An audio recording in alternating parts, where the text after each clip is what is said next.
Tawny was sure she was existing in some sort of dream world, and at some point her hopes and all this exquisite love she was feeling would implode and she'd be blown to smithereens.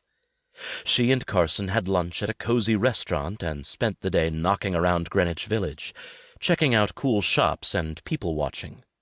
He'd wanted to know all about her breakfast with the girls, and was happy it had gone well. He was so attentive and genuinely interested, it made her even more excited about their decision to try to figure out a way to make a long-distance relationship work.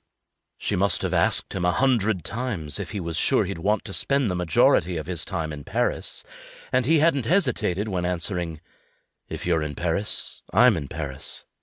She was excited and nervous about their plans, but she'd been searching for so long, and she finally felt like she was heading in the right direction. "Ready for your surprise?" Carson asked when they turned a corner. He patted her ass and pointed to a comic book store. Tawny gasped. "Oh my gosh! I haven't been to a comic book store since college." "Remember that comic shop near school?" he asked. "The one where the girl hit on you every time we went in?" she asked, remembering how much she'd hated the feeling of watching the salesgirl check him out. "She did not." Tawny rolled her eyes. "Even you were not that oblivious." As they climbed the steps to the shop, he said, "We found that place a few weeks after you and I started sleeping together. Do you really believe I was thinking about some nobody behind a counter instead of the sexy, beautiful woman who was in my bed on a weekly basis?" She stopped on the top step, with Carson one step below, bringing her closer to his height. "How did I miss so much back then?" "I think it has something to do with all the amazing sex we were having.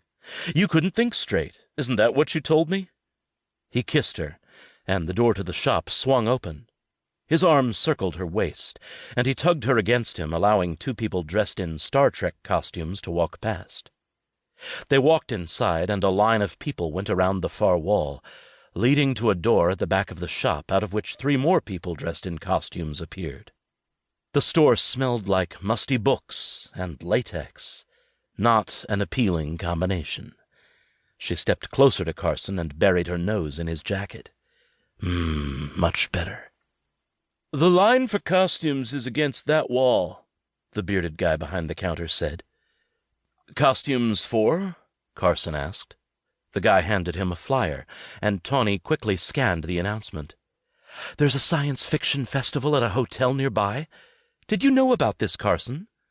"No, I just wanted to take you to a comic book store like old times." Her eyes lit up. "We have to go. Look, they're showing the movie Serenity tonight." "Sure, but I'm not dressing up in a costume." "Dude, read the flyer again." The guy behind the counter shook his head. "No costume, no entry."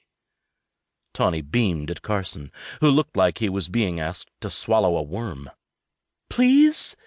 She bounced on her toes and went for sultry, caressing his cheek. "You'd look hot in a costume, any costume." He laughed. "Tabs, we can watch Serenity at my place." He leaned down and whispered, "Naked." "As enticing as that sounds, I've always wanted to go to Comic-Con, and I was always too shy. This is smaller and right here. Look, it says they're hosting new comic book designers, having a costume contest, and selling all sorts of sci-fi paraphernalia." His expression didn't change.